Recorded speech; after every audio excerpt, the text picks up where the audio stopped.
আজ আমরা বানাবো লক্ষ্মী পূজার চিড়ের মোয়া। প্রথমে চিড়েটাকে ভালো করে ভেজে নিলাম,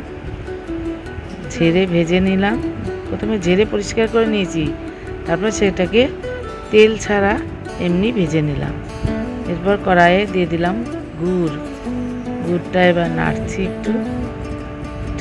একটু জল দিয়ে দিয়েছি, কারণ খুব দানা ছিল, না তাহলে পুড়ে যাবে, সেই জন্য একটু জল দিয়েছি।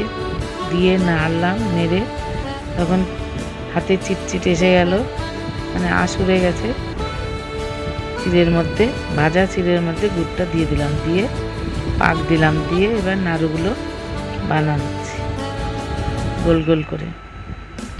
চিড়ের মোয়াটাও খুব তাড়াতাড়ি করে বানাতে হবে, কারণ তোমার হয়ে যাবে, ঝুরঝুরে হয়ে যাবে বেশিক্ষণ থাকলে, আর হাত গরম হয়ে যায়, সেই জন্য হাতে একটু জল মাখিয়ে নিতে হবে। জল মাখিয়ে আমি চিড়ের মোয়াগুলো বানিয়ে নিচ্ছিলাম।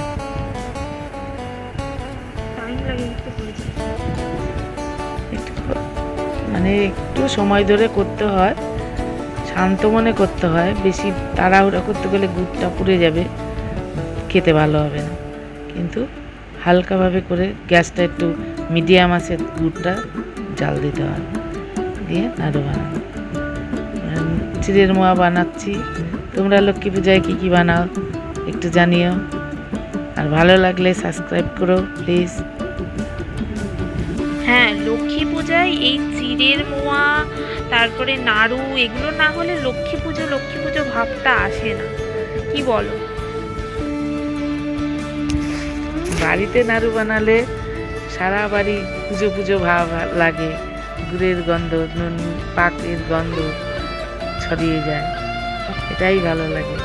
সারাদিন পুজো নাড়ু মোয়া বানানো, ভোগ রান্না করা, সারাদিন কেটে যায় এইভাবে। একটাই দিন আসে বছর, মা লক্ষ্মী এগুলোই পছন্দ করে, নাড়ু মোয়া। আজকাল তো সব দোকান থেকে কিনে এনে দুটো করে